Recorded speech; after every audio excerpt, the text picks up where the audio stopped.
아멘. 귀한 찬양 감사드립니다.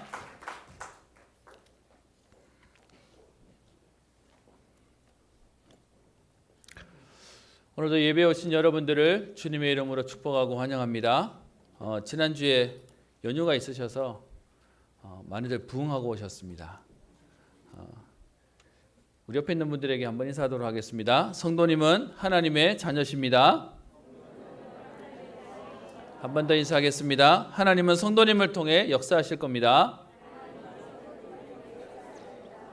아멘. 네.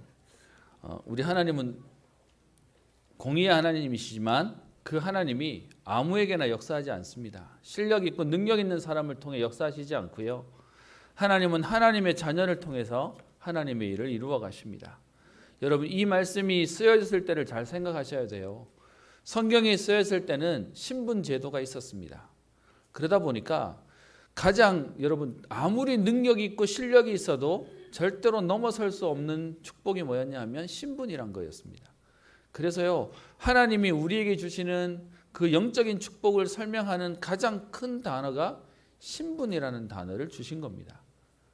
그래서 우리에게 신분을 주셨다는 건 여러분 빼앗아갈 수도 없고요, 뒤집거나 또 바꿀 수 없는 완전한 응답을 말씀하십니다. 오늘도 예배 가운데 하나님 주시는 우리 또 답과 은혜들을 누리는 시간 되기를 주의 이름으로 축복합니다. 제가 오늘 오전 때도 마찬가지인데 이게 울려요 방송실. 우리 랩런트들도 이렇게 명절에 너무 쉬었다 와서 그런지 좀 분위기가 뭔가 약간 처지는데 우리 전체적으로 오늘 분위기의 반응들이 조금 없는 것 같습니다. 혹시 싸우러 오신 거 아니죠? 예, 조금 저희 분위기 조금 바꿔서요, 우리 함께 응답받았으면 좋겠습니다. 방송실 베이스 조금 좀 줄여주세요. 여러분, 오늘도 우리가 예배 자리에 와 있는데요, 기억하셔야 될 게 있습니다. 저희 교회가 세상에서 제일 좋은 교회는 아닙니다. 그런데 오늘도 우리가 이 자리에 있어야 할 이유가 있습니다. 왜냐하면 가장 중요한 복음이 선포되어지는 자리이기 때문에 그렇습니다. 여러분, 여기에 대한 자부심이 없으시면요, 우리는 매일 갈등해야 돼요. 세상에서 말하는 제일 좋은 건 아니라도요, 우리에게 제일 중요한 복음이 선포된다는 이 말의 축복들을 모르면 우리는 매일 갈등하게 됩니다. 저는 목사의 아들로 어릴 때부터 자랐습니다. 그래서 교회를요, 가기 싫어도 안 갈 수 없는 자리에서 교회를 다녔습니다. 그러다 보니 철없을 때는 좀 엉뚱한 생각도 했고요, 또 불평도 원망도 했었습니다. 근데 여러분, 제가 교회를 다니면서 제 속에 사실은 누구한테도 말하지 못하는 질문이 몇 가지 있었습니다. 그 질문이 뭐냐 하면, 왜 하나님은 모든 사람들을 사랑하신다고 얘기했지만 그런데 지옥 가는 사람이 있지? 그리고요, 사실 제 속에 가지고 있었던 질문이 뭐였냐 하면, 예수 믿으면 축복받는다고 얘기하고, 예수 믿으면 천국 간다고 얘기하고, 예수 믿으면 행복해진다고 얘기하는데, 그런데요, 왜 교회 안에 있는 내가 보는 성도는, 나를 비롯해서 교회 안에 있는 성도님들이 행복해 보이지 않지? 그리고 왜 교회는 싸우지? 심지어 교회를 열심히 하시는 중직자분들이 한 번에 망하지는 않지만 왜 계속 어려움을 당하지? 그게 제 속에 가지고 있었던 질문이었습니다.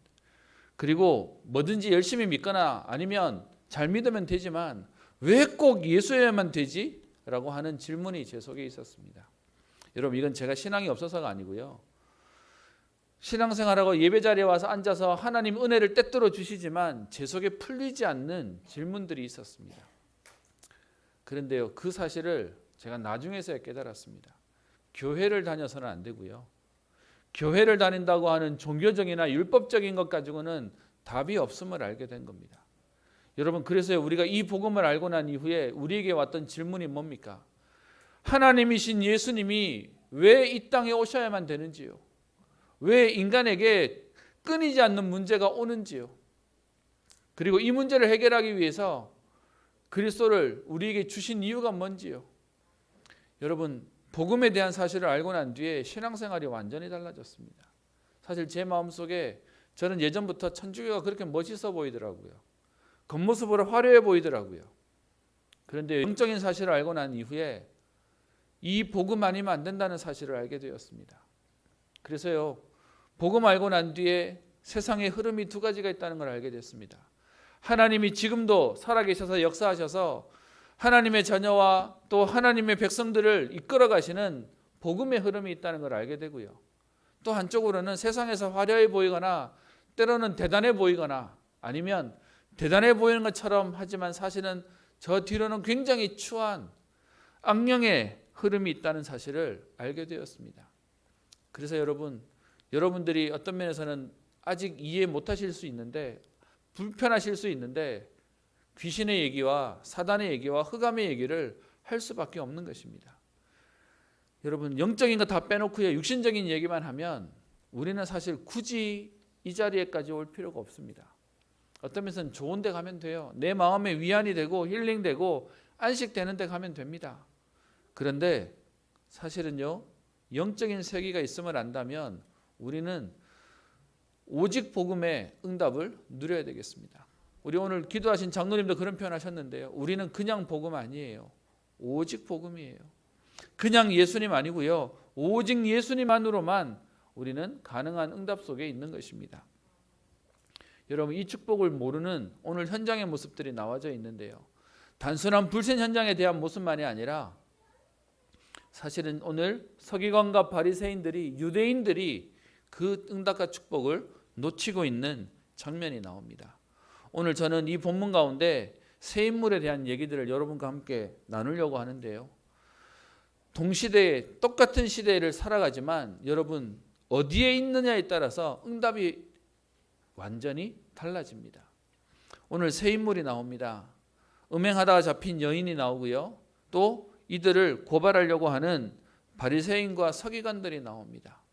그리고 이들의 말에 휩쓸려 가지고 이 음행한 여인을 죽여야 되겠다고 돌을 들고 서 있는 사람들의 모습도 나옵니다. 그런데 여러분, 이 모든 사람들이 전부 답이 아니에요. 그래서 예수님이 하시는 오늘 일들을 보며 함께 응답을 누리기를 소원합니다. 오늘 여러분들과 요한복음 8장 1절부터 11절까지 읽었는데요. 여러분 오늘 성경을 보시면 특이한 게 하나 있을 겁니다.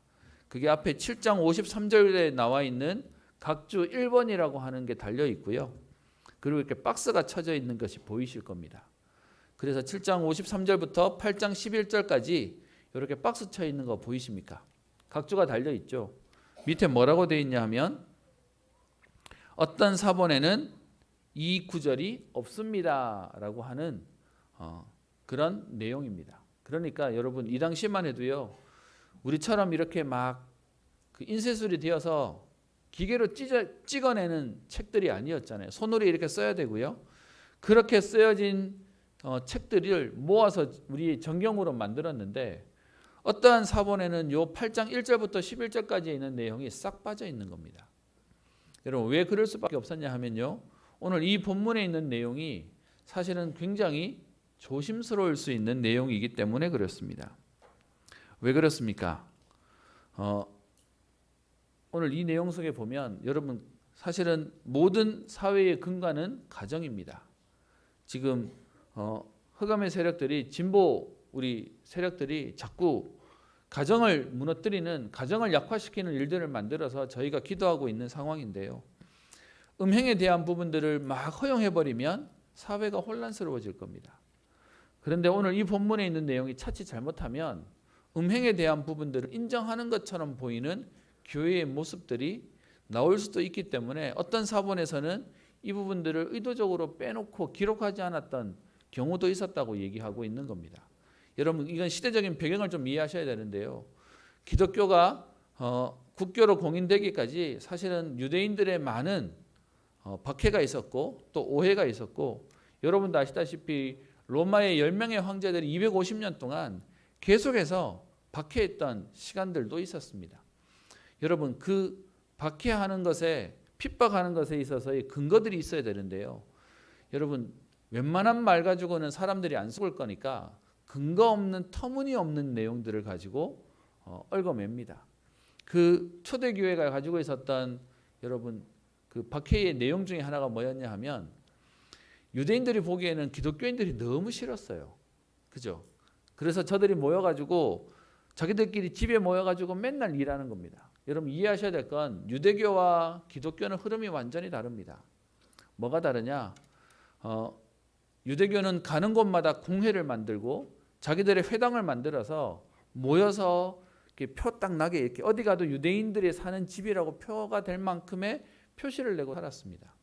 그리고 그들이 모여서 항상 모임을 했는데 거기에 비해서 뒤에 우리 예수님이 오시고 난 뒤에 생겨진 기독교는 사실은 딱히 건물도 없었어요. 그래서 주로 어디서 모였냐 하면 집에서 모였습니다. 그러다 보니까 그 집에서 모이는 그들은 매일 모였고요. 날마다 모였습니다. 안식일 위주의 유대교와 그리고요 매일을 하나님 앞에 주일로 드리는 기독교는 완전히 흐름이 달랐습니다. 그러다 보니까 그들이 맨날 집에서 모여가지고 여러분 다른 사람들이 보기 이상한 거예요. 한 번, 두 번 만나는 게 아니라 매일 모여가지고 자기들끼리 몰려다녀요. 그랬더니 그들에 대한 부분을 어떻게 오해하게 만들었냐면 저들이 모여가지고 맨날 모이는데 모여서 뭐하냐? 맨날 저들이 사람을 잡아먹는다면서. 왜 그러냐 여러분 이때만 해도 모일 때마다 뭐 했죠? 성찬식을 했어요. 그래서요 그 빵 먹으면서 뭐라고 얘기하고 먹습니까? 살입니다. 포도주 먹으면서 뭐라고 먹었죠? 피입니다. 예수님의 살이고 피입니다 이러니까 이게 바깥으로 보이는 소문에는 뭐라고 되냐?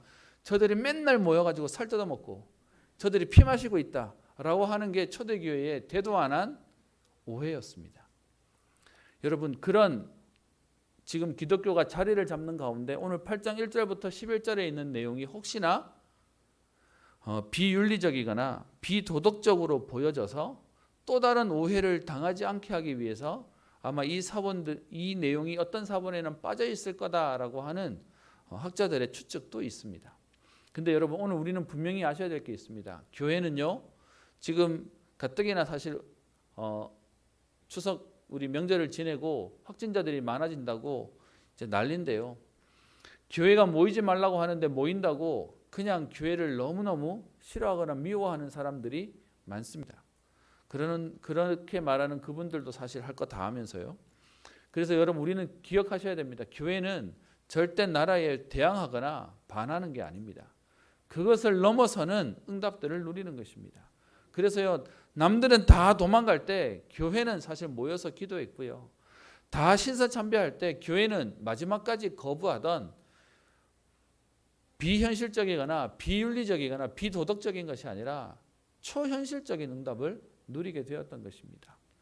그래서요 오늘 이 본문 속에 있는 내용을 가지고 단순히 죄지은 사람을 용서해 줘야 된다. 여러분 그 정도 차원으로 우리가 복음을 이해해서는 안 됩니다. 어떤 면에서는 공의의 하나님이 오늘 예수님을 통해서 우리에게 하시고자 하는 말씀을 오늘 함께 봐야 되겠는데요. 오늘 내용의 1절에 보면 예수님은 감람산으로 가시니라. 여러분 그 앞에 지금 우리 지난주에 봤던 요한복음 6장에 예수님께서 기적을 일으키시고 그리고 초막절 마지막 명절에 사람들을 가르치십니다. 그리고 난 이후에요 53절에 보면 7장 53절에 다 각각 집으로 돌아가는데 예수님은 어디로 가시죠? 예수님은 감람산으로 가세요. 뭐 하시는 겁니까? 캠핑하러 가신 게 아니고요. 예수님 거기에 기도하러 가셨어요. 그게 예수님의 삶이거든요. 그 예수님이 아침에 8장 2절 아침에 다시 성전으로 돌아오셔서 그 성전에서 백성들에게 하나님의 말씀을 가르치십니다. 그 가르치는 중에 오늘 서기관과 바리새인들이 음행 중에 잡힌 여자를 끌고 와서 여러분 이거는 현행범으로 잡혀왔다는 거예요. 그 여자를 데리고 와서 지금 재판하는 장면이 오늘 본문 속에 나와 있습니다. 여러분 이 음행한 여인은요 우리가 상태를 좀 봅시다. 여러분 음행할 수밖에 없는 인생에 답이 없어요. 행복하지 않아요. 그러다 보니까 남들에게는 너무 당연한 일상이 이 사람들에게는 이 여인에게는 일탈이 될 수밖에 없는 현장인 겁니다. 답 없는 인생의 모습을 얘기하고요. 그리고 행복하지 않는 불행한 현장에 있는 사람의 모습들을 얘기하고 있습니다. 여러분 우리는 흔히들 그렇게 비난합니다. 어떻게 사람이 저럴 수 있냐? 어떻게 그렇게 행동할 수 있냐라고 얘기합니다. 여러분 그런데요. 그 사람에게는 그럴 수밖에 없는 해답이 없어요. 그럴 수 있는 힘이 없어요. 그럴 수 있는 은혜가 없어요. 그러니까요, 은혜 없는 그들에게는 할 수밖에 없는 게요, 극단적인 선택을 할 수밖에 없게 되는 것입니다. 그런 여러분, 해답이 없는 불행한 상태, 행복이 없는 상태에 있는 그들이 행복하려고 찾은 게요, 복음 앞에 나와야 되는데요. 그런데 찾은 게 뭘 찾아요? 다른, 불장난과 같은 다른 사랑을 찾고 있는 거죠. 그래서 틀린 해답을 쫓아가는 겁니다. 여러분, 어떤 면에서는 오늘 단순히 이 여인이 음행했다, 잘못했다, 죄지었다, 맞아요. 분명히 성경은 죄라고 얘기하고 있으니까요. 그런데 이 사람이 이거 할 수밖에 없는 이것을요, 막으면요, 숨어서 다른 데 가서 또 하고 있을 겁니다. 여러분, 그게 현장의 모습이에요.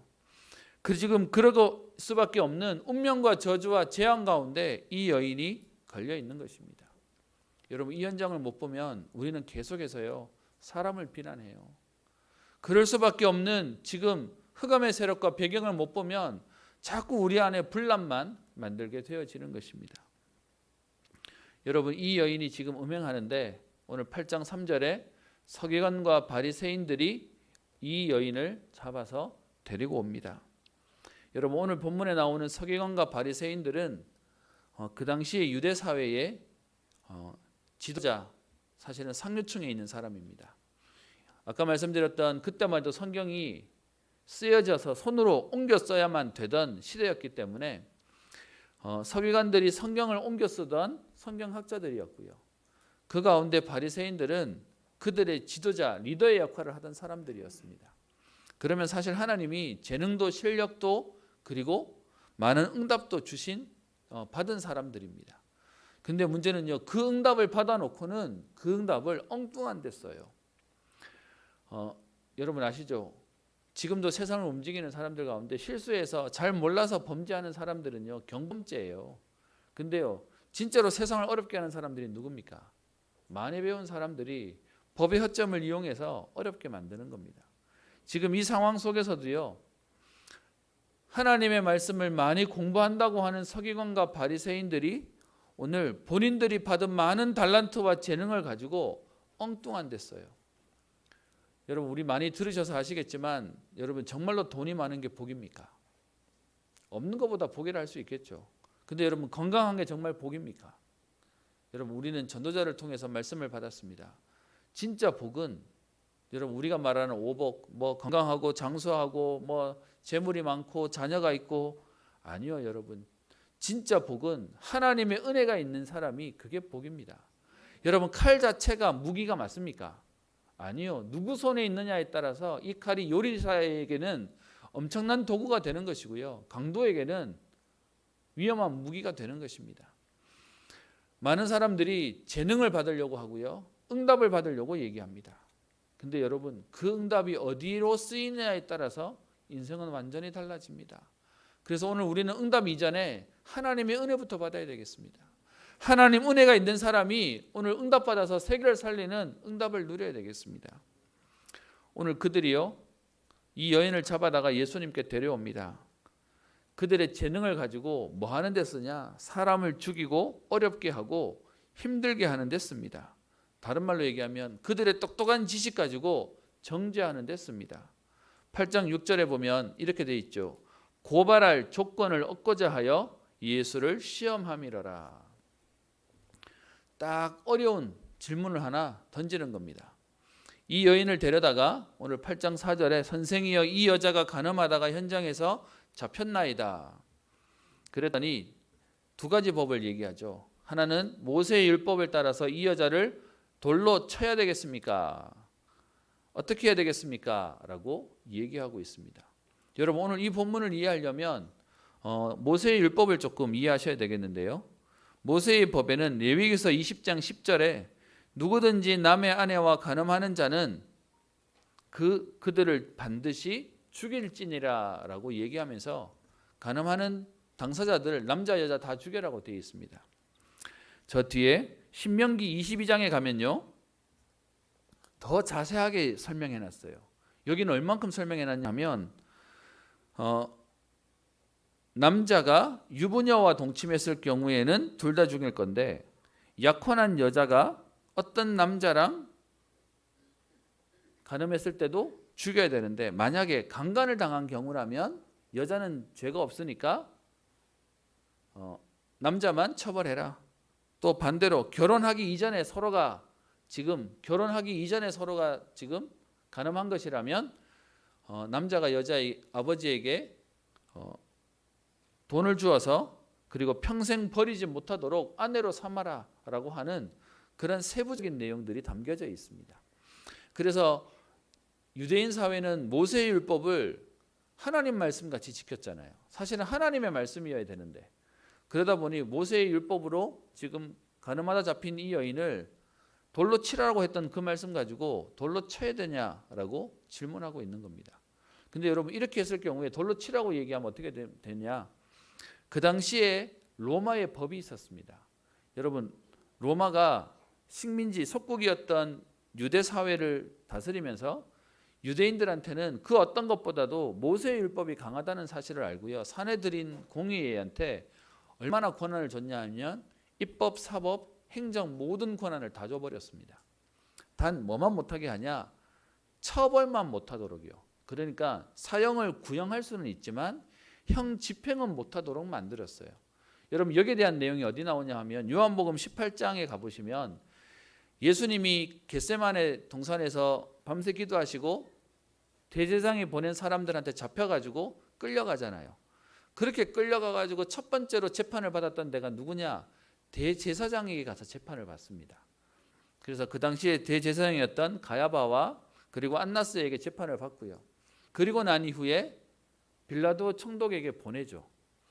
그러면서 이 사람을 고발한다. 이 악한 사람을 고발한다라고 얘기했더니 총독이 보기에 지금 상황을 알겠어요.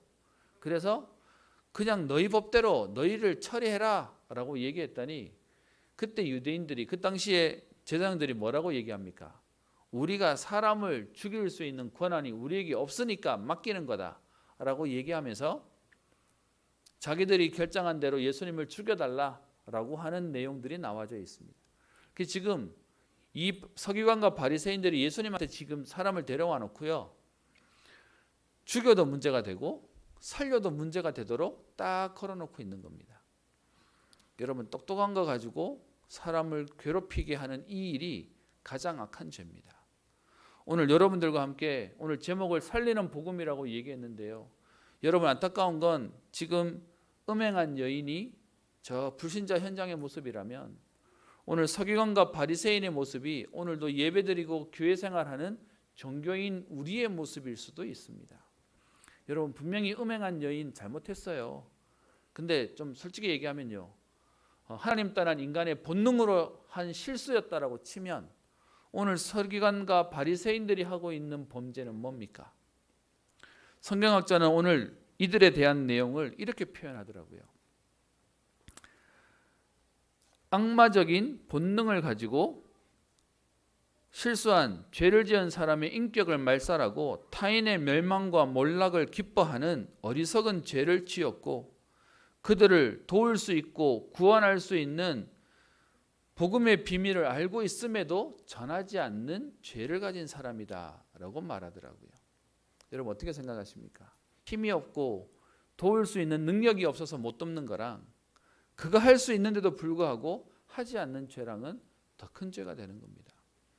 오늘 여러분 이 서기관과 바리새인들이 가지고 있는 악함이 뭐냐 하면 여러분 분명히 음행은 혼자 할 수 없잖아요. 분명히 남녀가 있을 거 아니에요. 그죠? 그러면 분명히 성경에서 모세의 율법으로 둘 다 죽여라고 얘기했으면 둘 다를 데려와서 재판해야 되잖아요. 근데 오늘 누구만 데려와요? 여자만 데려와요. 여러분 이것 속에 이미 굽었어요. 무슨 내용이죠? 약한 자만 데려다가 벌 주는 겁니다. 어떤 면에서는 힘없는 사람만 데려다가 어려움을 주고 있는 모습들을 얘기하고 있습니다. 그래서요 사람을 비판하고 비난하고 원망하고 그들을 아프게 하고 찢고 상하게 하는 그 모든 것들이 지금요 종교인들이 자행하고 있는 현장의 모습입니다. 여러분 왜 이럴 수밖에 없습니까? 노예되고 포로되고 속국되어서 그 사단의 문화와 흐름 속에 있기 때문에 그렇습니다. 에베소서 2장 2절 3절에 얘기하는 이 세상 풍조를 따르고 공중의 권세 잡은 자를 따라서 곧 지금 불순종의 아들들 가운데 역사하는 그 흐름 속에 있는 것입니다. 그래서요, 그 영의 지배를 받고 있으니까 육체의 욕심을 따라 지내며 육체와 마음에 원하는 것을 하여 다른 이들과 같이 본질상 진노의 자녀의 인생을 살고 있는, 노예되어져 있는 인생을 말하고 있는 겁니다. 속국되어져 있는 인생을 말하고 있는 겁니다.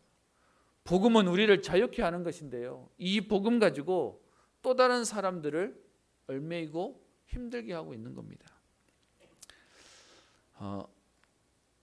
저는 복음을 알고 난 뒤에 가장 악한 사람이 남이 아니라 내가 복음 알고 있는데 이 복음의 가치를 모르면서 사람들을 판단하고 정죄하는 내가 가장 바리새인이었다는 사실을 알게 되었습니다. 여러분, 지금 너무 많은 사람들이 하나님이 주신 말씀을 가지고요, 자꾸 사람들을 자꾸 이렇게 정죄하는 데 써요. 여러분, 하나님 말씀에 있는 이 말씀의 원어 뜻이 기준, 캐논이라고 하는 기준이잖아요. 불신자는 기준이 없으니까 자기가 잘못했는지도 모르고 그러고 살아요. 그냥 그게 문제인지도 모르고 그냥 그렇게 살아요. 근데 하나님 우리에게 기준을 주셔서 우리에게 복음이 필요하고 그리스도가 필요한 사실을 알려고, 그래서 주신 이 복음을 가지고, 하나님 말씀을 가지고 어떻게 해요? 자꾸 사람을 재봐서 탈락 그러면서요, 사람을 정죄하고 있는 게 우리의 모습입니다.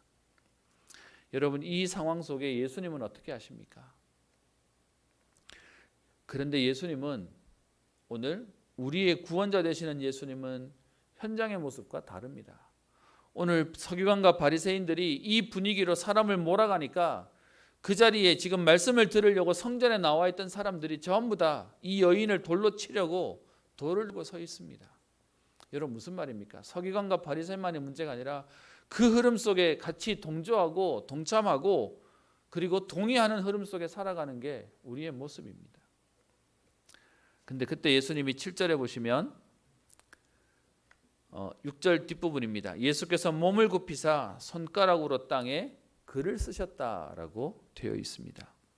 성경은 무슨 글을 썼는지를 말하지 않지만 우리는 추론할 수 있고요. 또 성경의 학자들이 아마 이렇게 썼을 것이다 라고 하고 다루고 있는 내용들이 있습니다.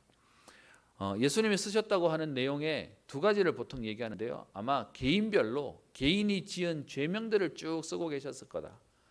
그리고 아니면 죄마다 죄에 따른 형벌이 무엇임을 쭉 쓰고 계셨을 거다라고 성경학자들이 얘기합니다.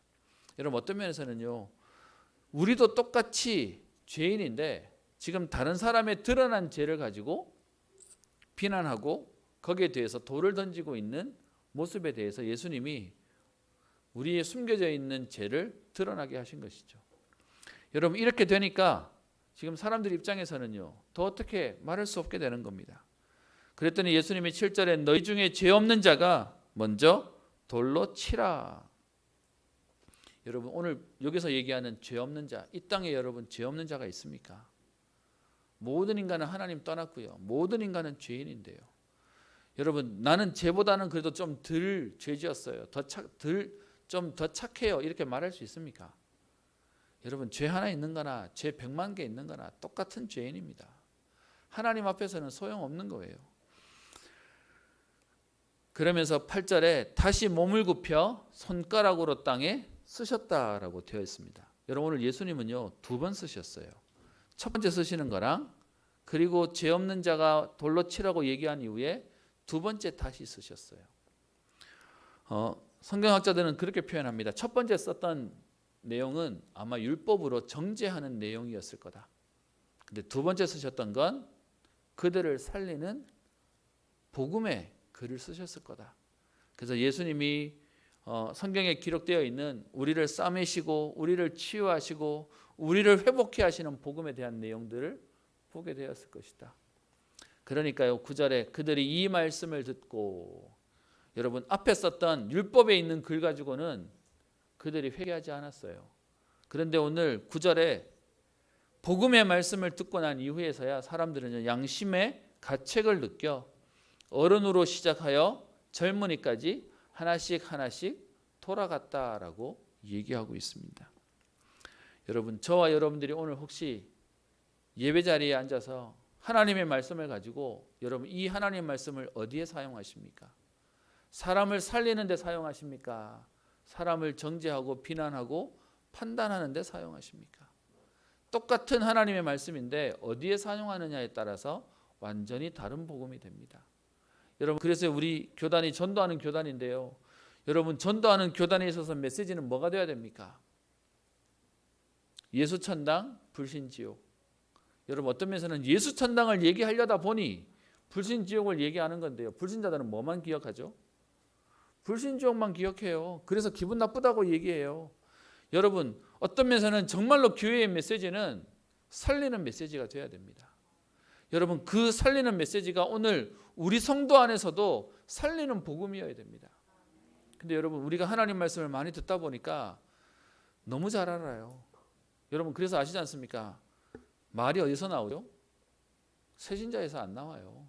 모르는 사람이 말하지 않아요. 아는 사람들이 말을 가지고 자꾸 이렇게 저렇게 어렵게 만드는 것입니다. 여러분, 그래서 오늘 저와 여러분들은 하나님의 말씀을 가지고 살리는 복음이요. 저는 제가 살리는 복음 이 말을 자주 쓰는데요. 제게는 예전에 하나님 말씀이 살리는 복음이 아니었어요. 하나님 말씀 들으면 자꾸 찔리고 아프고요. 그리고 자꾸 사람을 자꾸 판단하게 되고요. 내 스스로를 나를 자꾸 난도질하게 되는 그것이 하나님 말씀이었습니다. 그러다가 이 복음 운동을 하나님 은혜로 알게 하셨어요. 사실 조금 솔직히 얘기하면 저도 몇 번 말씀드렸지 않습니까? 이 말씀이 선포되어지는 자리에 앉아 있었는데 솔직히 처음에 제 귀에 안 들어와요. 너무 밋밋하든지 아니면 아프든지. 근데 부모님 때문에 앉아 있을 수밖에 없었어요. 지금 생각하면요, 여러분, 체질이라는 건 정말 무서운 거예요. 우리 귀에 들리는 게, 여러분, 우리 귀에 들리는 게 절대로 선하지 않아요. 우리가 들을 수 있는 체질이 아니라면 그 말씀이 나를 아프게도 할 수 있어요. 근데 지금 제가 하나님께 감사한 건 저는 무지하고 저는 몰랐는데요. 사실 우리 믿음의 선배 어르신 여러분들이 자리를 지켜주셔서 제가 그 자리에 앉아 있을 수 있었어요. 그리고요, 시간이 지난 이후에 이게 하나님 말씀이었구나. 그런데 내가 전혀 모르고 있었구나 하는 사실을 나중에서야 알게 되었습니다. 여러분, 그러고 나니까 성경에 나오는 말씀이 남 얘기가 아니에요. 내 얘기구나. 복음의 빚진 자라는 말이 이 말인 거구나. 여러분, 그래서요, 제가 교만 아닌 착각을 하나 하게 된 건데 그게 뭐냐 하면, 불신자도 안타깝지만 교회 다니는 사람들이 이 복음 정말로 알까? 예배 드린다고 하는 사람들이 진짜로 이 복음 알고 신앙생활 할까? 여러분, 그거 모르면요, 교회 다니는데 안 행복해요. 제가 몇 번 인용하는 그 말이 있지 않습니까? 교역자 생활하는데 사역 마치고 집에 들어가면 제 집 사람이 당신 교회 안 갔으면 좋겠어. 여러분, 이건 교역자라서 그렇습니까? 복음 모르고 교회 다니면 악밖에 안 남아요. 여러분, 그런 마음으로 오니 누가 하나 건드리면 들이받는 겁니다. 그게 우리의 모습이었습니다. 그러다가 하나님의 은혜로 제 안에 있는 상처를 치유하시고 복음을 알게 하셨습니다. 그러고 나니까요, 그렇게 사람이 미웠는데, 그렇게 교회가 싫었는데, 그런데요, 하나님 은혜만 얘기하면 가슴이 뜨거워져요. 여러분, 살리는 이 복음에 대한 비밀을 여러분과 함께 누리고요, 우리 후대들에게 전달하기를 소원합니다. 여러분, 우리 렘넌트들이 교회 오는 게 힘들대요. 여러분, 너무 마음 아픈 얘기인데 지금 이 복음이 선포되어지는 우리 안에 우리 후대들은 아직도 교회 생활이 아프다고 얘기하고 있습니다. 너무 많은 성도님들이 신앙생활하는 게 힘들다는 말을 너무 당연하게 말하고 있습니다. 여러분, 오늘 이 여인을 살리는 그 말은 성경에 나오는 종교적인 것과 율법적인 말씀이 아니었습니다. 오늘 예수님께서 그 여인에게 하신 마지막 말씀을 보십시다. 10절에요. 다 나가고 오직 예수와 그 가운데 여자만 남았는데 예수께서 일어나사 여자 외에 아무도 없는 것을 보시고 이르시되, 여자여, 너를 고발하던 그들이 어디 있느냐? 너를 정죄한 자가 없느냐? 여러분 율법 가지고는 정죄할 수밖에 없는데요. 복음 알고 나니까 우리는 그 자리에 없는 거예요.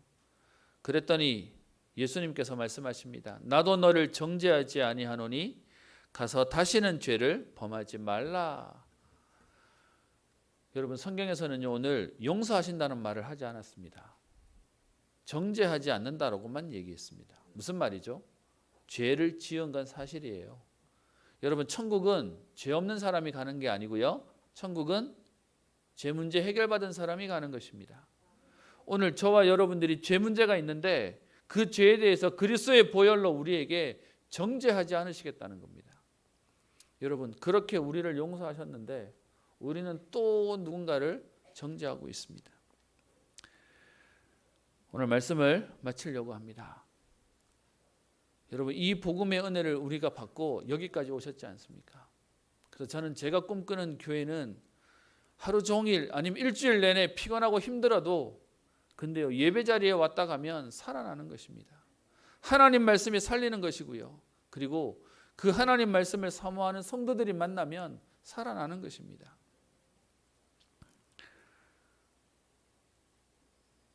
오늘 예수님이 우리에게 말씀하십니다. 죄 많은 우리에게 하시는 말씀이 나도 너를 정죄하지 않겠다는 겁니다. 저와 여러분들도요. 나를 사랑하시고 용서하시고 나를 구원하신 그 하나님의 은혜로 또 다른 사람들을 살리는 은혜를 누리는 것입니다. 그래서 오늘 결론입니다. 모든 사람들이 운명과 재앙과 저주 속에 있습니다. 여러분 그들을 정죄할 일이 아니라 그들을 안타까워하고 살려야 되는 일입니다. 그들을 살릴 수 있는 비밀은 하나님 말씀이 맞는데요. 살리는 복음의 말씀이어야만 가능한 것입니다.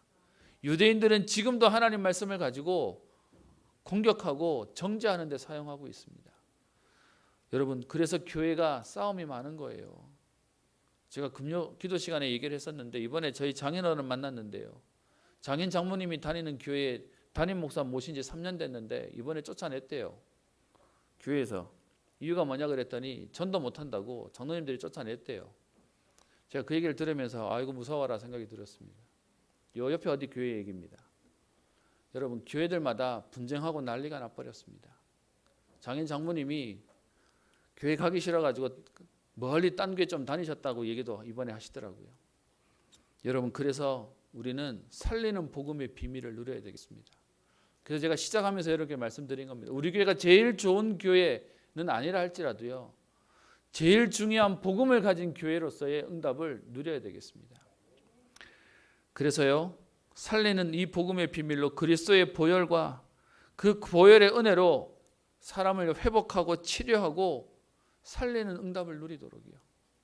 시간이 자꾸 지나가지만 여러분 왜 우리 성도님들이요 세상의 육신의 일들과 사건을 만나면 제일 먼저 관계를 끊는 게 교회가 돼야 될까요? 저는 이 상황에 마음이 너무 아픕니다. 여러분 이 말은 그들이 당한 문제와 상황들을 그분들이 오픈하지 못할 만큼 교회가 수용하지 못한다는 생각을 가지고 있는 것은 아닐까요? 그러니까요. 여러분들의 개인의 여러분의 가정의 건강의 금전적인 문제, 자녀 문제가 딱 생기면 여러분 제일 먼저 관계를 끊는 게 교회예요. 왜요? 세상보다 더 많은 도덕적인 것을 요구하고 더 많은 윤리적 것을 요구하는데 거기에 드러내기가 싫은 거죠. 여러분 근데 바꿔서요. 다 막혀도 여러분 교회가 받아야 되지 않습니까? 교회는 품어야 되지 않습니까? 근데 여러분 현실 속에 보면 너무 많은 분들이 제일 먼저 교회부터 문 닫더라고요. 이건 우리의 이미지를 바꿔야 됩니다. 어떤 면에서는 우리가 그 사인을 못 줬을 수도 있고요. 그분들이 오해하고 있을 수도 있습니다. 그래서 여러분 살리는 복음, 여러분 이건 제 가슴 속에 하나님이 주신 언약으로 주신 겁니다. 어느 누구도 여러분 교회 와서 병들거나 시험 들면 안 됩니다. 오히려 살려야 되는 겁니다. 그냥 물에 물 탄 듯 술에 술 탄 듯 좋은 게 좋은 거야 그 말도 하지 않습니다. 그래서 오늘 마지막에 예수님은 가서 다시는 죄를 범하지 말라. 구원을 주시고 오늘 회복시키셨는데 그런데요 그 예수님의 마지막 당부가 뭐냐? 다시는 그 자리에 돌아오지 마라. 운명과 저주와 재앙 가운데 율법의 자리에, 정죄하는 자리에, 남을 비판하고 원망하는 자리에 들어가지 말라는 겁니다. 그래서요, 여러분, 진짜 복음은 참된 치유와 해방을 누리는 겁니다. 저는 많은 사람들의 많은 얘기들을 듣게 됩니다. 근데 여러분, 로마서 2장 1절에 이런 말이 있는데요. 그러므로 남을 판단하는 사람아, 누구를 막론하고 내가 핑계하지 못할 것은 남을 판단하는 것으로 네가 너를 정죄함이니 판단하는 네가 같은 일을 행함이니라. 여러분, 무슨 말이냐? 여러분, 정죄하는 마음이 있는 내가 누구한테 정죄를 하고요, 그 정죄를 받아요. 여러분, 반대로 여러분, 상처 없는 사람의 특징이 뭐죠? 상처 안 받고 상처 안 줘요. 상처 있는 사람 특징이 뭐죠? 상처 받고 상처 줘요. 오늘 그 얘기를 말씀을 통해서 얘기하고 있는 겁니다. 여러분, 누가 어떻게 했다, 누가 저랬다 문제 됩니까? 복음이면 하나님 살리실 건데요. 복음이면 회복하실 건데요. 그래서 여러분, 제가 사실 굉장히 예민한 사람입니다. 우리 성도님들의 모습, 눈빛, 몸짓 다 보입니다. 근데요, 그 속에 제가 복음 모를 때는 그 모든 것들이 잣대였는데 지금은 제게 안 중요합니다. 오히려 하나님이 하실 거라는 사실이 믿어집니다. 그래서요, 저는 저를 알잖아요. 제 속에 가지고 있었던 쓰레기 같은 생각들과 마음들이 하나님이 회복하시고 난 이후에 보여지는 게 있습니다. 복음이면 됩니다. 복음이면 하나님이 바꾸시는 것입니다. 그래서 여러분, 묶여 있지 마시고 참된 자유와 참된 해방의 응답을 누리시고, 해방된 여러분들이 또 다른 사람들을 해방시키는 거예요. 여러분, 이 복음 모르면 불신자로 묶여 있다가, 운명과 저주에 묶여 있다가 교회 왔더니 여러분 다시 교회에 묶여 있는 느낌 안 드십니까? 제가 예전에 복음 모를 때 나는 왜 이렇게 교회에 묶여 있어 살아야 되지? 그게 제가 가지고 있던 상처였어요. 복음이 아니니까요. 여러분, 복음은 로마서 8장 1절 2절에 생명의 성령의 법이 죄와 사망의 법에서 너를 해방하였음이니라. 그러므로 그리스도 예수 안에 있는 자에게는 결코 정죄함이 없나니라고 하면서 우리를 살리시겠다고 말씀하십니다. 여러분, 오늘 이 살리는 복음의 비밀을 여러분이 맛보시고, 또 여러분의 가정과 후대와 또 만나는 모든 사람, 묶여있는 사람들을 살리는 전도자의 걸음 되시기를 주의 이름으로 축복합니다. 기도합니다. 살아계신 하나님 아버지, 감사를 드립니다. 허물과 죄로 죽었던 우리에게 하나님 구원의 축복을 주시며, 그것도 감사한데 완전한 복음의 비밀로 우리를 참된 자유자로, 해방자로, 하나님 시대와 세계와 후대와 교회와 미래를 살리는 복음 가진 자로 우리를 부르셔서 오늘도 이 복음 속에 예배드리게 하시며, 오늘도 그리스도의 보혈의 축복들을 누리게 하시니 감사합니다. 하나님, 오늘도 참된 해방자와 자유자의 축복으로 또 다른 사람들을 살리는 응답을 누리게 하옵소서. 사람을 어렵게 하고 힘들게 하는 율법의 잣대가 아니라 살리는 복음의 비밀을 누리며 전달하는 전도자의 걸음 되게 하옵소서. 그래서 더 강한 후대와 제자와 미래를 살리는 주역으로 서게 하옵소서. 감사드리며 살아계신 예수님 이름으로 기도합니다. 찬송가 407장입니다.